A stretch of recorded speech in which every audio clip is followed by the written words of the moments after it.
Welcome to Three Questions with Mae Stevens, a Signalcast production. I'm here today with Adam Krantz, CEO of the National Association of Clean Water Agencies, where he has served in a number of positions for nearly 20 years.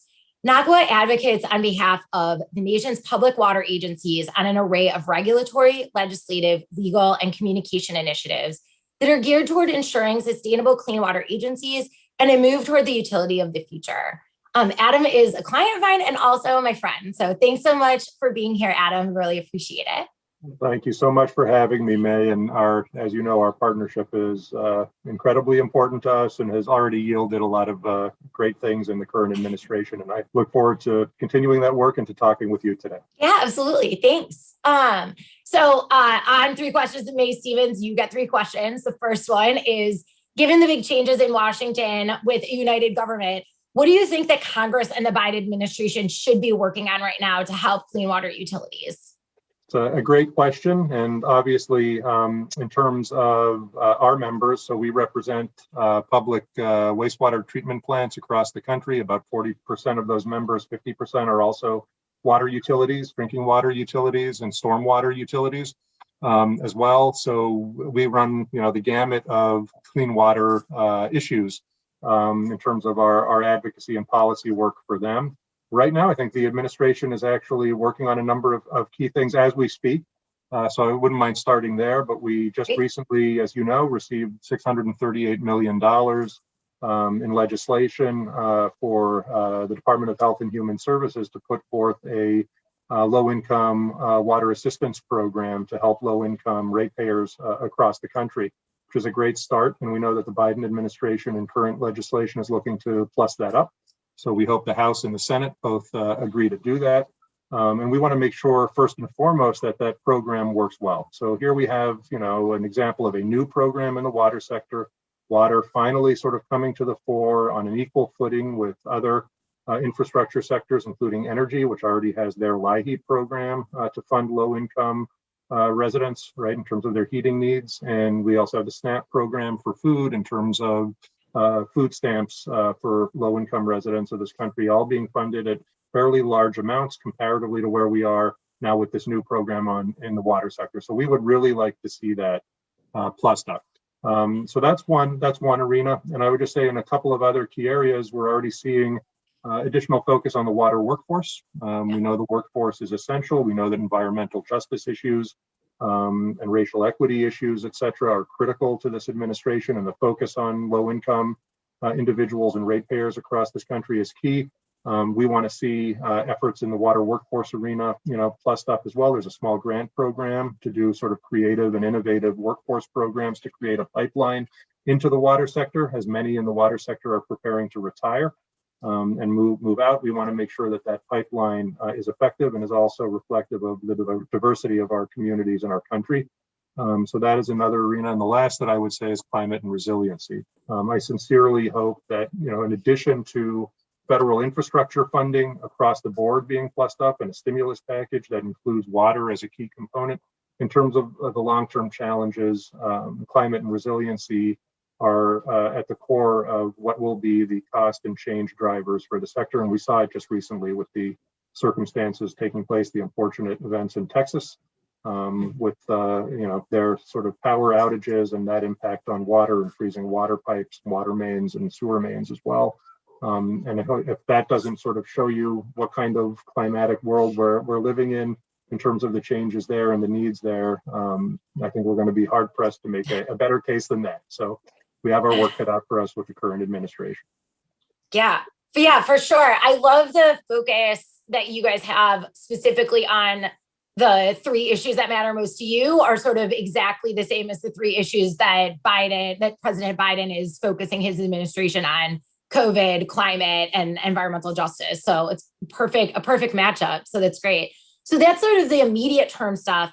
Can you talk to us a little bit about some of the things that NACWA is going to work on over the next 2 to 4 years, given this new leadership in DC, the sort of longer term horizon? Sure. Well, as you know, the pandemic has showed this to be very clear. Water is essential, right? Nothing is more important than water. Water is life, as many say in our sector. And we've seen that in terms of the need for, uninterrupted sanitation services, the essentiality of the water workforce and the services that they provide during the pandemic. We've seen some issues related to cybersecurity recently in terms of how important it is that our utilities be at sort of the cutting edge of the digital and technological curve increasingly. And now we've seen it in terms of the need to harden our infrastructure and become more resilient. So over the long term, I think all of those things tie into this sort of water resilience push over a longer term period. And we can't do it alone. In the water sector, we're looking at a picture where the federal government pays for approximately 5% of the total investment in water infrastructure. And when you look at other sectors, that percentage sort of divide is usually around 60 local, 40 federal. So it's much more of a long-term cost share.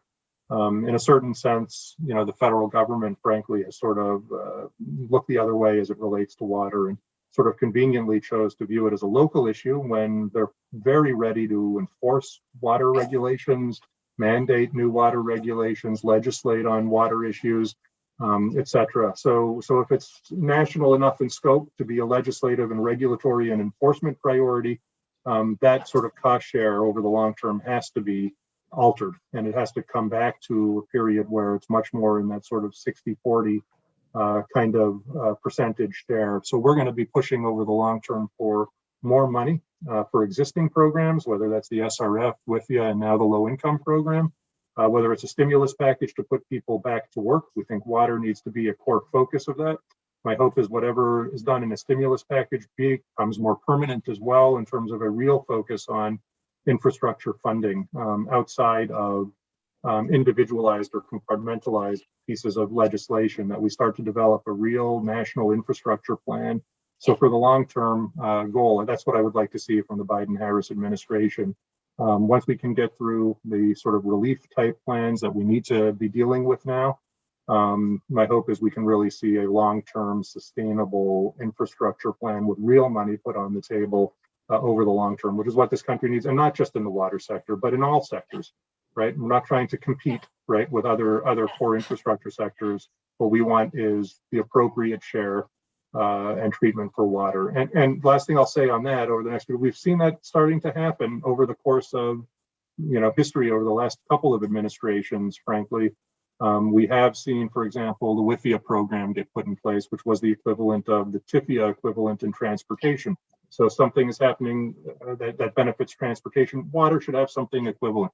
Now we see it with the low income program, right? Where we saw that in the energy sector, right? And also in the food sector. Well, water should have a similar program. So what we are starting to see is water garnering the attention because of its important place sort of across the array of infrastructure sectors. And that's really been something new, frankly, in my experience. You mentioned 20 years, but really in the last decade, we've started to see that happening. And I think it is a great thing for the sector. It shows collaboration amongst all the water sector associations and organizations, great work in terms of the advocacy and lobbying side with all of our partners, including Signal, and an increasing awareness of the nonpartisan nature of water. And I want to emphasize that a little bit. I think the Biden-Harris administration will be very consequential in terms of their focus on water, the environment, and climate, and environmental justice. At the same time, those priorities should be nonpartisan in nature or bipartisan in nature. Yeah, for sure. I love that. And that's the way to make lasting change, right? This has sort of been your guys' theory for a long time. And I think a lot of people really get it, is that it doesn't matter who's in charge then in the White House or in Congress, whoever is in charge is going to like water infrastructure because it's a bipartisan idea. So it's great. And thank you for your dedication to that too, because things can easily become more partisan, but it really takes folks' dedication to bipartisanship to keep things bipartisan. So that's awesome. Last question of the 3 questions is your call to action. What are the 1 or 2 things that your member utilities or people working in the clean water space, just in general, people out there watching this video, what are the 1 or 2 things that they can do right now to help move progress in this space? It's a great question. And you could sort of look at it and compartmentalize it between a regulatory issue or a legislative issue or this sort of legal action that maybe we could take. And I want to sort of avoid that, frankly. in answering this question. And I think the area where our members and the utilities out there have become so much more sophisticated is in telling their stories.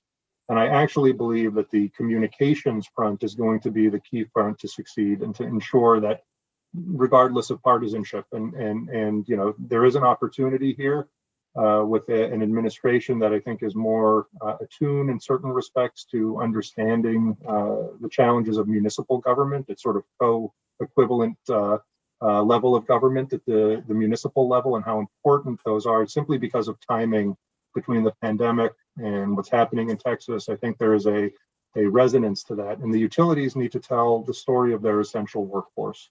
Yeah. They need to tell the story that you can't take this for granted anymore. And that's both a financial story in terms of debt levels that they're experiencing, workforce constraints that they're experiencing, real concerns at the local level, but also the great job that they've done despite all of these challenges in providing uninterrupted services during this period of the pandemic under great, sort of challenging situations with the workforce being put at risk. To do this incredible work, to provide this incredible service, and to get that story out there and what the world would look like, if they weren't there, and how frightening a place that would be. So I think we're at a crux, we're at a juncture or turning point where I think folks are beginning to hear that. There was a testimony yesterday by our board member in Buffalo, O.J. McCoy, in front of the House Environment and Water Resources Subcommittee of the Transportation and Infrastructure Committee.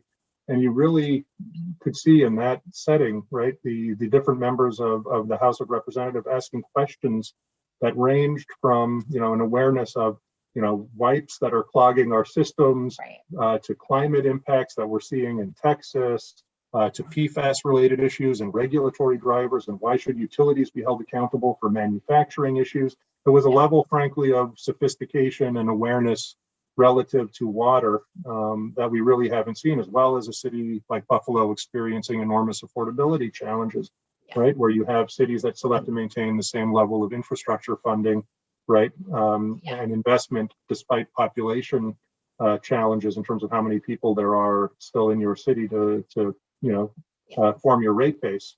And folks like OJ and our board members are becoming so much more sophisticated than they ever have in telling that story and in recognizing its vital and essential importance. And so for me, the one thing I want to focus on, over the next, couple of years is getting the members out in front. It's not me telling the story, it's our member utilities telling the story. And there is increasingly, it used to be out of sight, out of mind, right? You didn't want to pop your head up above the sand because EPA and your region and your state were there ready to enforce against you.